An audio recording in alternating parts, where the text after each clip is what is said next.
warahmatullahi wabarakatuh. Perkenalkan, nama saya Dia Aisyah Fitri dari Prodi Ekonomi Syariah semester 5 IAIN Metro Lampung.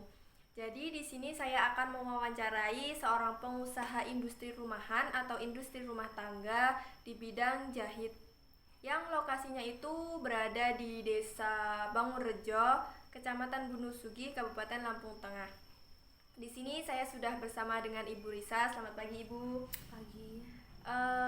Beliau ini adalah owner dari usaha jahit ini. Silahkan Ibu untuk memperkenalkan diri.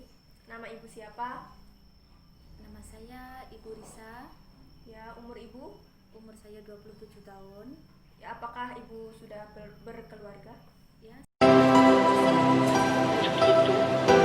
Di sini saya akan mempertanyakan usaha yang Ibu jalani. Yang pertama, awal mula atau sejarah berdirinya usaha jahit ini itu pada tahun berapa, Bu? Pada tahun 2015. Pada tahun 2015. Nah, pada tahun 2015 itu modal awal untuk usaha ini itu berapa? Kurang lebih itu modal awal 3 juta. 3 juta itu termasuk mesin-mesin jahit, Ya, mesin jahit, obras, dan lain-lainnya.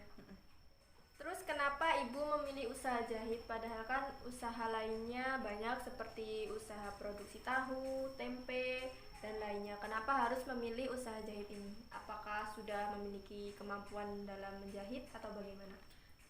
Ya. Saya itu karena memilih usaha jahit karena saya sudah mempunyai kemampuan menjahit. Terus selain itu juga keluarga saya seorang penjahit. Ya. Selain itu juga menjahit itu tidak keluar rumah, menjahit itu bisa di rumah saja sambil mengurus anak, mengurus suami, juga menghasilkan uang. Ya, terus produk-produk yang dipasarkan atau yang dibuat itu apa saja, Bu? Ya, seperti kemeja, Gamis, gamis, baju, kaos. Kaos itu kaos enggak, cuman baju-baju yang terbuat dari kain aja. celana enggak ya, Bu? Enggak, celana enggak. Itu khusus celana itu kalau penjahit pria biasanya.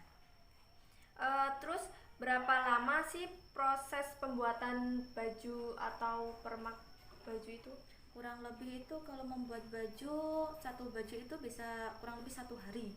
Satu baju berarti sudah ditarget ya, kalau Ya. satu baju itu 1 hari. Ya, 1 hari itu harus 1 baju. Terus kalau untuk permak bajunya? Kalau meremak itu tergantung model yang dipermak. Kalau meremaknya itu susah ya bisa sampai 2 hari, tapi kalau gampang sehari itu bisa sampai 2 atau 3 baju. Selanjutnya sasaran konsumen dari Ibu itu harus bagaimana, atau semua kalangan atau bagaimana? Ya, konsumen saya itu semua kalangan dari anak-anak, orang tua, Wah. dewasa, selain orang meninggal gitu. Berarti semua itu kalangan. Semua ya, Bu? kalangan itu bisa. Apakah Ibu memiliki karyawan untuk membantu dalam usaha jahit ini? Enggak, karyawan itu saya enggak mempunyai karyawan, hanya kalau menjahit itu banyak menjahitnya. Pesanan banyak. Pesanan jahit itu banyak, yang membantu itu hanya seorang suami aja. Oh, suaminya yang bantu. Jadi nggak punya karyawan ya, Bu? Enggak punya. Terus apakah Ibu dalam usaha ini mempunyai pembukuan untuk misalnya pengeluarannya itu berapa, pendapatan itu berapa, kas masuk, kas keluar gitu? Enggak punya pembukuan, cuman kalau ada kas masuk ya udah diinget-inget aja. Oh, jadi nggak pakai pembukuan sama sekali? Enggak pakai pembukuan. Terus pendapatan dari usaha jahit ini tuh berapa? Kurang lebih itu kalau 1 bulan. Ya, 1 bulan. 1 bulan itu 1 juta. 1 bulan 1 juta. Karena itu kan saya kan cuman menjahit itu hanya membantu seorang suami, jadi cuman 1 bulan 1 juta, hanya membantu aja. Tapi kalau penjahit yang asli, penjahit yang udah besar gitu bisa lebih itu. Ya. Bisa lebih dari 1 juta. Terus dalam suatu usaha itu kan pasti ada perencanaan atau tujuan. Nah, tujuan atau perencanaan dari usaha yang Ibu jalankan ini apa? Tujuan saya itu untuk membantu perekonomian suami. Ya. Juga Terus selain itu juga hasil dari menjahit saya itu saya sisihkan untuk tabungan masa depan. Jadi, apakah Ibu selalu mengecek atau mengevaluasi kembali hasil jahitan yang telah selesai? Ya, itu pasti karena untuk memuaskan hasil konsumen. Pasti ya Bu, pasti dicek kembali Iya. agar konsumen itu puas Dengan hasil jahitan saya. Jadi agar konsumen kembali lagi ke Ibu ya.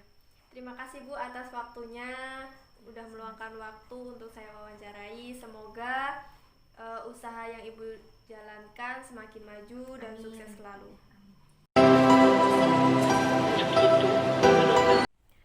Jadi dari hasil wawancara saya tadi dapat disimpulkan bahwa sebenarnya usaha yang dijalankan oleh Ibu Risa ini sudah cukup baik, walaupun belum menerapkan unsur POAC, tetapi sudah beberapa yang diterapkan oleh Ibu Risa, yaitu seperti planning atau rencana yang akan dijalankan dalam usaha tersebut itu sudah ditentukan oleh Ibu Risa, planning apa saja yang akan dituju atau tujuan apa saja yang telah direncanakan untuk usahanya tersebut di masa yang akan datang.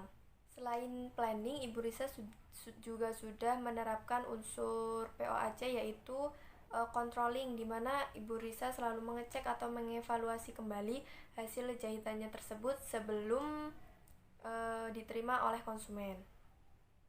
Dan kelemahan usaha yang dijalankan oleh Ibu Risa ini yaitu dalam pelaporan keuangan. Dalam pelaporan keuangan, Ibu Risa ini tidak menggunakan catatan apapun, seperti contohnya laporan pendapatan, laporan kas keluar, laporan kas masuk, tidak menggunakan sama sekali.